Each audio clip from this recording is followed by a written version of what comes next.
Good day, my dear student. Welcome to our new lesson for the second quarter, and let's talk about Introduction to Databases. Specifically, on the relational database terminologies, types of relationships, characteristic of a well-designed database, and the database design to avoid.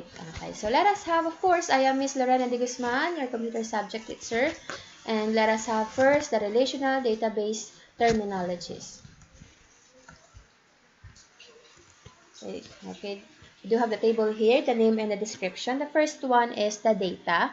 Data is a number or value found and stored in the database. Data is static because it remains the same until it is modified by a process. Okay, so data daw yun daw yung number or value. Okay, on our Microsoft Excel, di ba napag-usapan natin ang value? Value involves numbers, of course, the currency, the comma, and the period. Okay, so that is the data. Ito naman ang tawag natin sa ating Microsoft Excel. Instead of value, ang tawag natin is data. Okay, information, it is a data that has been processed, thereby making it relevant and meaningful to the person viewing it. Information is dynamic because it changes relative to the data stored in the database, and it could be processed in many ways.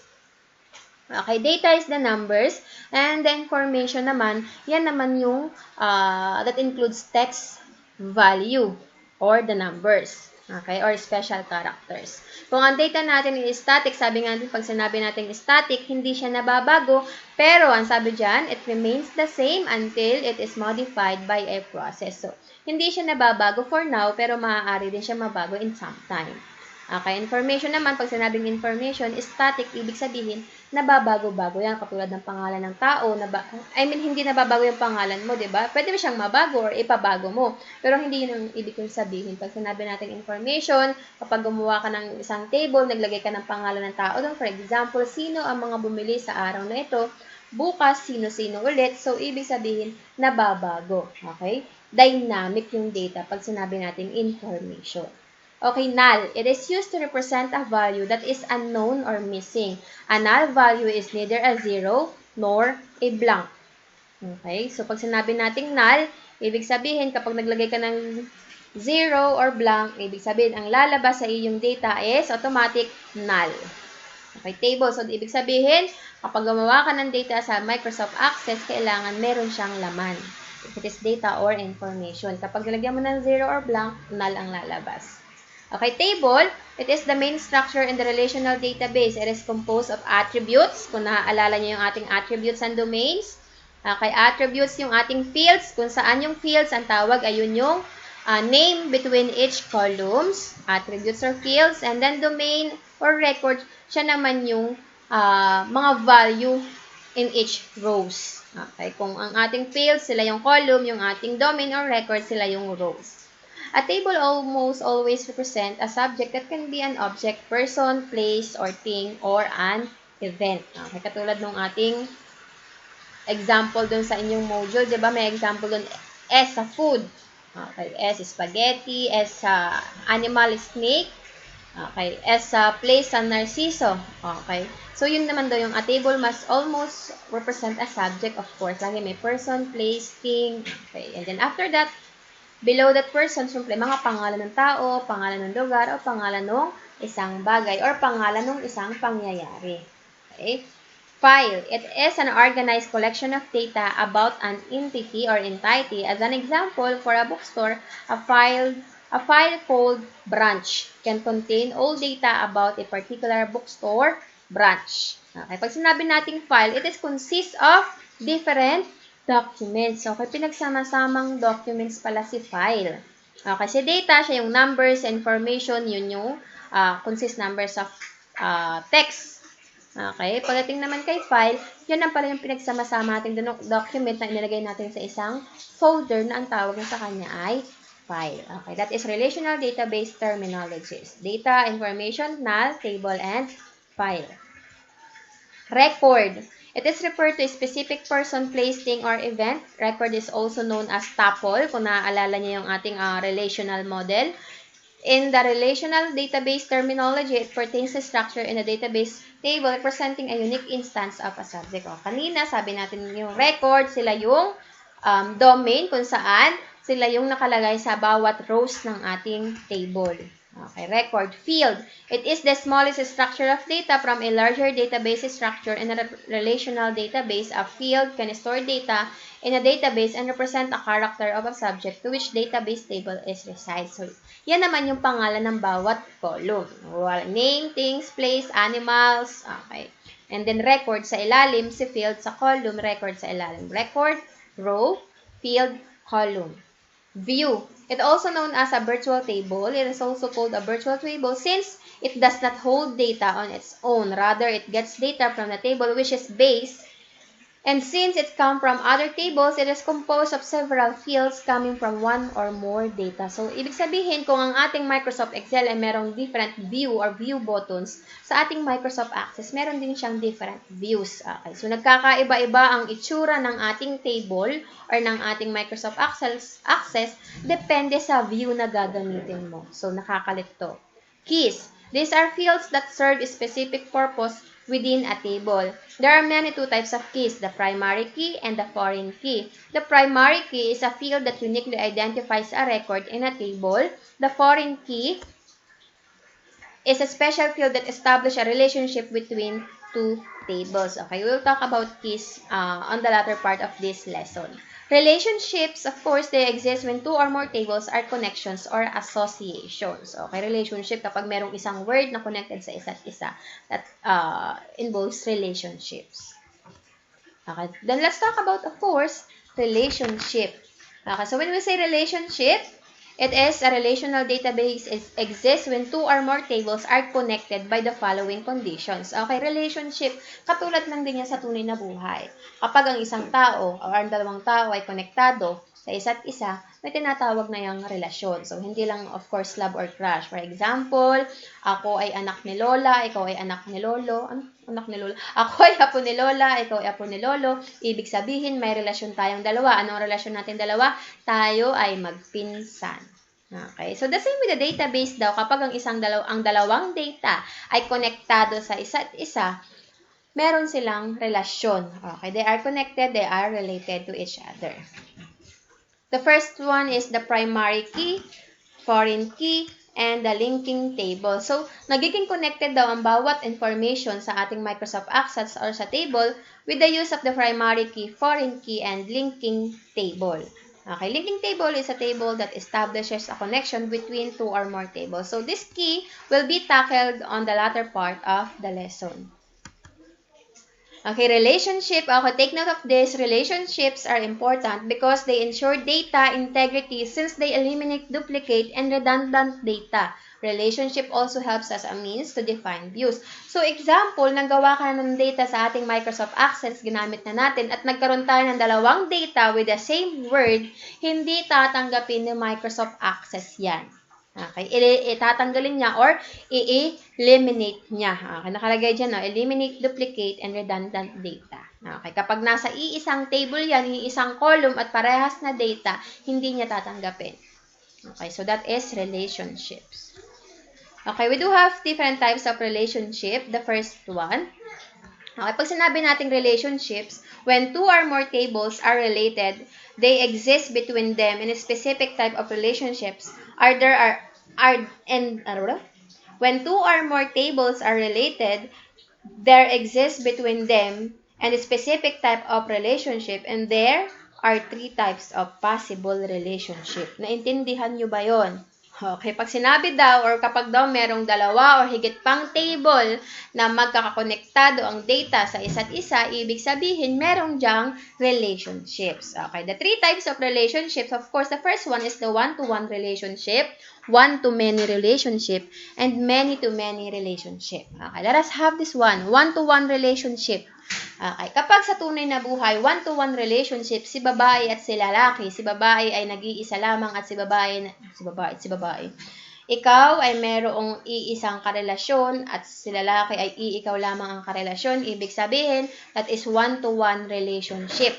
In our database, the relationship exists between tables when only one record of the first table is related to only one record of the second table and only one record of the second table is related to only one record of that first table. Ibig sabihin daw sa Tagalog, kung isang data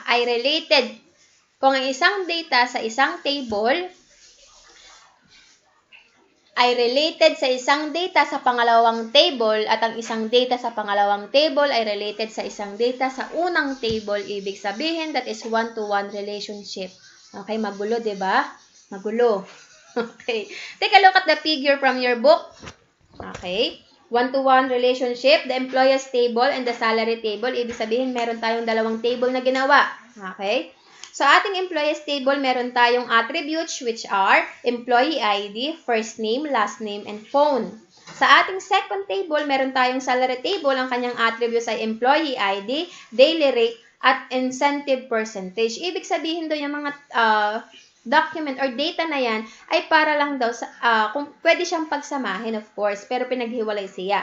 So yung data na yan, nakikita nyo yung employee ID natin, 001, 002, 003. Okay, parehas lang 'di ba sila ng employee ID ng first table at second table.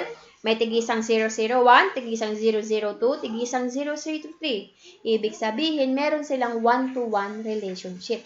Bakit po miss one-to-one relationship? Eh samantalang dalawa naman po yung 001, dalawa yung 002. But we call this an individual data. Okay? 001 tigisa sa first table and second table, tigisa ibig sabihin one-to-one. Isang 002 sa first table, isang 002 sa second table, 1-to-1. Isang 003 isa sa first table, isang 003 sa second table, 1-to-1 relationship. Ibig sabihin, may iisang data sa first table at isang data sa second table na related or connected sa isa't isa. 1-to-1 relationship. The second one is the one-to-many relationship. Ibig sabihin, sa tunay na buhay, isang babae, maraming jowang lalaki. Or isang lalaki, maraming jowang babae. So, hindi ko sinasabing gawin nyo yun, ha? Example lang. Okay, one-to-many relationship. This relationship exists between tables when one record of the first table can be related to one or more record of the second table and at vice versa. Bakit po miss vice versa? Para hindi ko na ulit-ulitin. Okay, ibig sabihin daw sa first table ay merong isang data na connected sa maraming data sa pangalawang table. Nagigets? Okay. And then sa pangalawang table or sa second table, merong isang data na connected naman sa maraming data sa first table. Okay? Take a look at the illustration on your book, publisher table and books table. In our publisher table, we do have publisher code 198801. And then, ang dami niyang another code sa ating second table. Take a look at publisher code 198801. And then, sa second table, meron tayong tatlong 198801. Ibig sabihin, from first table, 1. Second table, many. One to many. Okay? So, ibig sabihin, itong publisher, take a look at, meron tayong, sa ating computer book, ang ating publisher ng computer book natin is Gemma Inc. Ibig sabihin, dun sa Gemma Inc. na yun, isa lang silang gumagawa, pero madaming libro ang ginagawa nila for computer book. Computer ng grade 7, computer ng grade 8, computer ng grade 9, and computer ng grade 10, kasama ang computer ng LM. So, ibig sabihin, isang tao ang gumawa, or isang publisher ang gumawa ng maraming libro. One to many. Nagigets? Okay, one-to-many relationship. Okay, next. The third one or the last one of the types of relationship is the many-to-many relationship. Sa tunay na buhay, ikaw, kayong tatlong babae ay meron kayong tigatlong jowang lalaki at kayong tatlong lalaki ay meron kayong tigatlong jowang babae. Hindi ko sinabing gawin nyo, example only. Okay, many-to-many relationship. This exists between tables when one record of the first table can be related to one or more records of the second table and in vice versa. Ibig sabihin, maraming data daw sa first table ay related or connected sa data ng second table. At ang second table daw ay maraming data na related or connected sa ating first table. Okay, take a look at the illustration from your book, student table.